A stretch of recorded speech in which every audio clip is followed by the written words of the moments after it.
বর্ষাকালে আমার ঘরে এসে পানি আমাকে খুব কষ্ট। জমি সব আল্লাহ দেশে আমি করি, তা আমার মাঝি দেখি তারা আমার এই দেশে আমি নদীর খুলি আসি রয়েছি। আমার আছে সব কাগজপাতি সব আছে, আমার সব কিছু গুছাই নিয়ে আছে, আমি সব আমার কাছে আছে।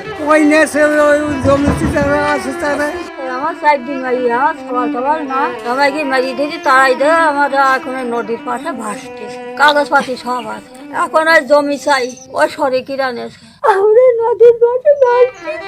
বর্ষাকালে আমার ঘরে এসে পানি আমাকে খুব কষ্ট। আবার ওই বিরোধী দলের লোকেরা কেড়ে নিয়েছে নিয়ে এখন এই খাট জায়গায় আছে নদীর সাইডে, এই খাল এখন কাটাবে। আজকে দেখে গেছে আর অনেকদিন থেকে বলি যাচ্ছে যে খাল কাটাবো, কিন্তু এখন যদি খালটা কাটায় এখন যাবে কোন জায়গায়? ওদের তো থাকার কোনো জায়গা নেই। আর এক ঘরের ভিতর রান্না করতেছে, এক ঘরের ভিতর খাওয়া দাওয়া সবকিছু। আমার একটা প্রতিবন্ধী বোন আছে, সে তো প্রতিবন্ধী, এখন সেও চলে কিভাবে? তারও থাকার জায়গা নেই। আমি চাই আমার বাপের জমিটা ফেরত পাক। 0 থেকে 6 বড়দের লোশন নয়, শুধুই স্কয়ারের মেরিল বেবি লোশন। মেজদিদি তারাই দিয়েছে আস্তুল সিলিগুড়ি, সিরাজুল, তারপর রিজাউল, তারপরে ওই মেতিছে কেইরা, শাহজাহান, অনেক ওদের মানে ফ্যামিলি বড় লোক সব। আমার আব্বার তো ছিলি নেই, আমরা চারি বোনে, তা আমার আব্বা আমার তাড়াই দিলি, তাই নদীর সাইডে এসে রয়েছে। তা এখন উগির ওই চাই চিন্তি খায়, ওই শীতের মধ্যে রয়েছে, জায়গা নেই ঠেই নেই। এখন এই খাল কাটালি ভেঙে চিড়ি দিবে না, উগির থাকারও তো জায়গা নেই।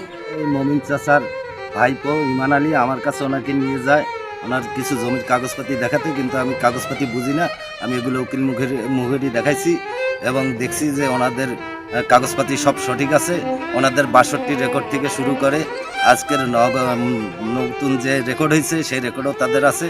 তারা খাজনাপাতিও দিয়ে আসছে, সব কিছু তাদের কমপ্লিট কাগজপাতি থাকার পরেও তারা জমিতে উঠতে পারতেছে না। আমি ওনাদের পক্ষ নিছি দেখা আমার বিরুদ্ধে পরপর 2-3টা মামলা দিছে। সেগুলা মামলা মিথ্যা মামলা বিদায় আদালত তা প্রত্যাখ্যান করে খারিজ করে দিয়েছেন। আমাকে বিভিন্নভাবে হয়রানি করতেছে এবং আমাকে আর্থিক দণ্ডে দণ্ডিত করছে এবং আমাকে হয়রানি করছে এবং আমাকে জেল পর্যন্ত খাটাইছে এবং এখনও পর্যন্ত হুঙ্কার দিচ্ছে জমিতে গেলে জানে মেরে ফেলবে। এই ভয়ে আমি তো ভালো কথা কেউ যেতে এখানে আমরা সাহস করতেছি না। আজকে জমি জায়গা থাকতে উনি আজকে শরিকদের দ্বারা বিতাড়িত। ওনার চারটা মেয়ে, অন্য মেয়েগুলো বিয়ে হয়ে গেছে, একটা বাচ্চা প্রতিবন্ধী আছে। ওনার বাড়িতে এসে দেখলাম ওনার থাকার ঠিকমতো জায়গা নেই, কি খাবে তারও কোনো ঠিক নেই।